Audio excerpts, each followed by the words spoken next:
किसी भी देश या राज्य को विकसित करने के लिए 3 चीजें बहुत जरूरी होती है: शिक्षा, रोजगार और जनसंख्या पर नियंत्रण। लेकिन इन तीनों शब्दों का बिहार से ज्यादा लेना देना नहीं है।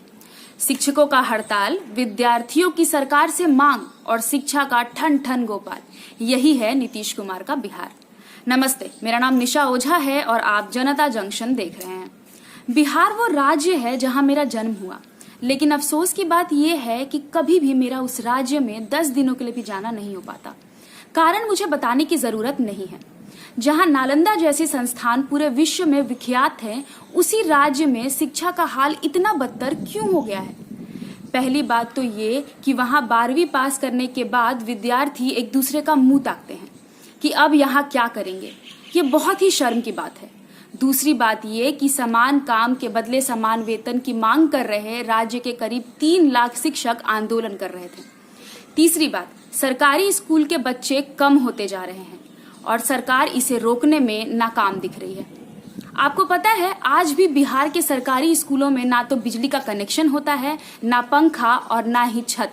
बच्चे नीचे बैठकर पढ़ते हैं, जिसकी वजह से सरकारी स्कूल की हालत दिन प्रतिदिन बदहाल होती जा रही है। क्या सरकारी स्कूल में होमवर्क देने का कोई प्रथा है? इससे बड़ी और क्या बात होगी कि सरकारी स्कूल का शिक्षक ही अपने बच्चे को सरकारी स्कूल में नहीं पढ़ाना चाहता है। बिहार में 52 बच्चे पर 1 शिक्षक है, जबकि नियमानुसार 40 बच्चे पर 1 शिक्षक होना चाहिए।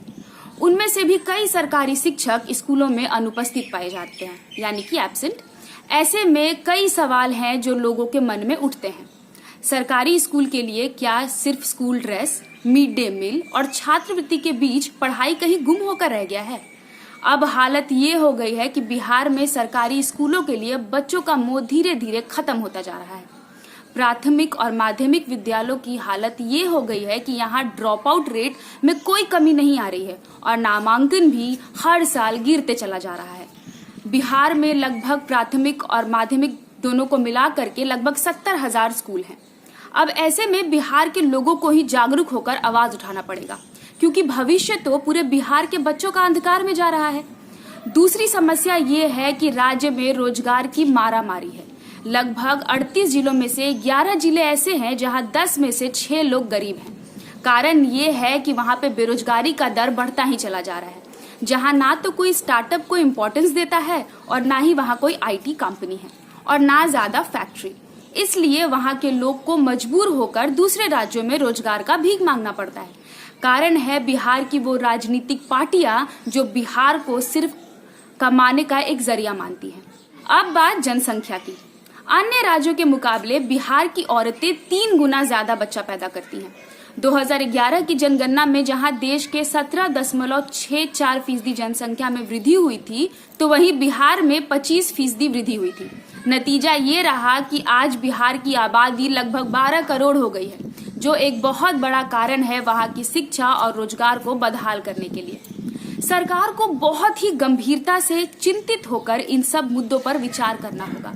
सिर्फ सत्ताधारी बनने से बिहार में बाहर तो आएगा नहीं। यदि बिहार को अपना नाम स्वर्ण अक्षरों में लिखवाना है ना, तो वहां पर युवा लड़के और लड़कियों को शिक्षा के साथ साथ बढ़िया रोजगार भी बिहार में ही देना होगा, क्योंकि जितना पढ़े लिखे लोग बिहार में काम करेंगे, उतना ही जल्दी बिहार सक्षम भी होगा और उसका नाम स्वर्ण अक्षरों में लिखा भी जाएगा। आप जनता जंक्शन देख रहे थे और मैं आपके साथ निशा थी।